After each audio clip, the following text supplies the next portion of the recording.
नमस्कार दोस्तों, आज की ये कहानी चीन द्वारा चलाई गई भूतिया बस की एक सच्ची घटना पर आधारित है।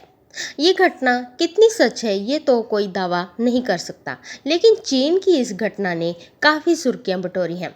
चीन की राजधानी बीजिंग में ऐसी ही एक घटना के बारे में बताया जाता है, जिसकी वजह से लोग रात में सफ़र करने से डरते हैं। चीन के बीजिंग में मशहूर रहस्यमय बस का सफ़र नाम की ये कहानी काफ़ी टाइम से लोगों में इधर से उधर हो रही है।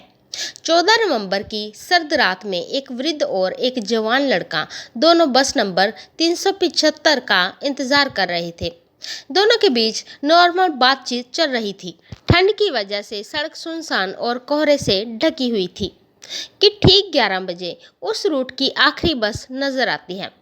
बस स्टॉप पर जब बस रुकते ही दोनों बस में बैठ जाते हैं। बस पूरी तरह खाली होती है और उसमें ड्राइवर और एक लेडी कंडक्टर के अलावा कोई नहीं होता है। वो लड़का आगे ड्राइवर के पास वाली सीट पर बैठ जाता है और वृद्ध बीच की सीटों पर। कुछ देर बाद ही बस आगे के स्टॉप पर रुकती है। कुछ देर बाद ही बस अचानक रुक जाती है और कुछ परछाई उस वृद्ध इंसान को खिड़की की तरफ से बस में आती हुई दिखती हैं। बस में रोशनी कम थी, इस वजह से उन्होंने उसके चेहरे तो नहीं देख पाई, लेकिन उनकी हालत देखकर ऐसा लग रहा था जैसे बीच वाले व्यक्ति ने नशा कर रखा हो और दोनों साइड में लोगों ने उसे सहारा दे रखा हो। बस फिर से चल पड़ती है और बस में वही शांति एक बार फिर से छा जाती है। बस चले हुए कुछ ही देर होती है कि उस वृद्ध व्यक्ति ने आगे बैठे नौजवान से बहस करना शुरू कर दी। ये वही लड़का था जिसके साथ वो इतने आराम से उस स्टॉप पर खड़ा बात कर रहा था। अचानक आए इस बदलाव के कारण उस लड़के का चौंकना लाजमी था, लेकिन वृद्ध व्यक्ति की बातों ने उसे गुस्सा दिला दिया। बात अब हाथापाई पर आ चुकी थी, जिसकी वजह से उसने बस में हंगामा करना शुरू कर दिया। बस ड्राइवर ने परेशान होकर उन दोनों को ही बस से नीचे उतार दिया और बस आगे बढ़ा दी। बस से नीचे उतरने के बाद वो वृद्ध व्यक्ति पहले जैसे ही शांत हो जाता है।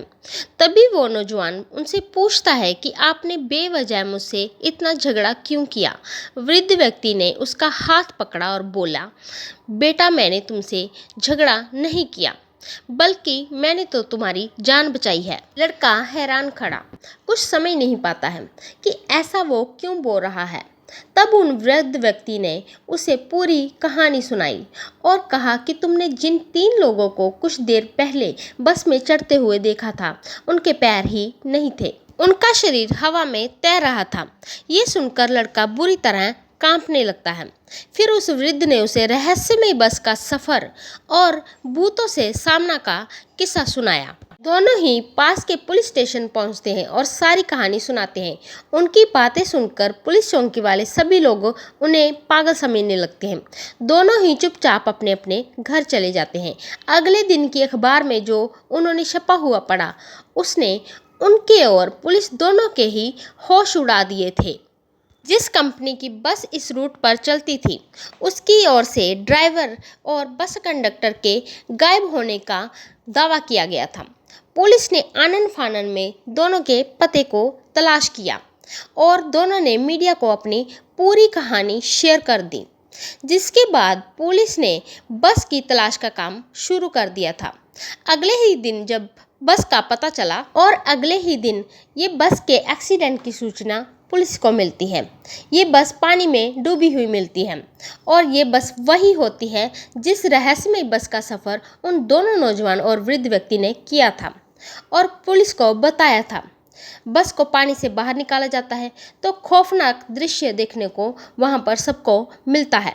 उसमें ड्राइवर और कंडक्टर की लाश मिलती है, साथ में 3 और सड़ी गली लाशें मिलती हैं। चौंका देने वाली बात यह थी कि महज 48 घंटे में उन तीनों की लाश इस कदर सड़ गल जाना संभव नहीं था, वो भी तब जब ड्राइवर और कंडक्टर की लाश सही स्थिति में थी। इससे लोगों में ये धारणा फैल गई कि क्या वास्तव में वो 3 शरीर प्रेत आत्माएं थीं।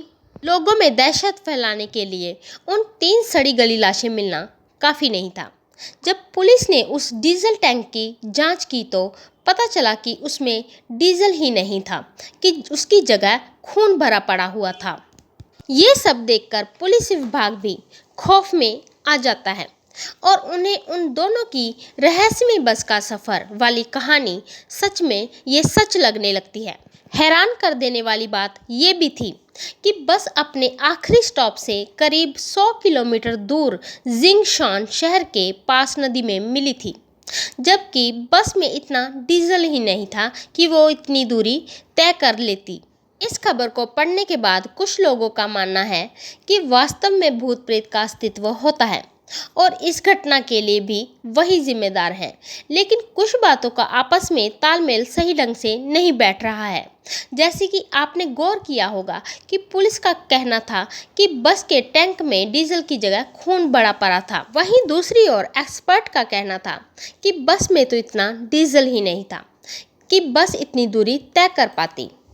तो दोस्तों, आज की ये कहानी सुनकर आपको कैसा लगा, हमें कमेंट में आप ज़रूर बताइएगा। ऐसी ही हॉरर स्टोरी सुनने के लिए आप हमारे चैनल को लाइक शेयर सब्सक्राइब करना ना भूलें। प्लीज़ दोस्तों, हमें आपके सपोर्ट की बहुत ही ज़रूरत है। धन्यवाद।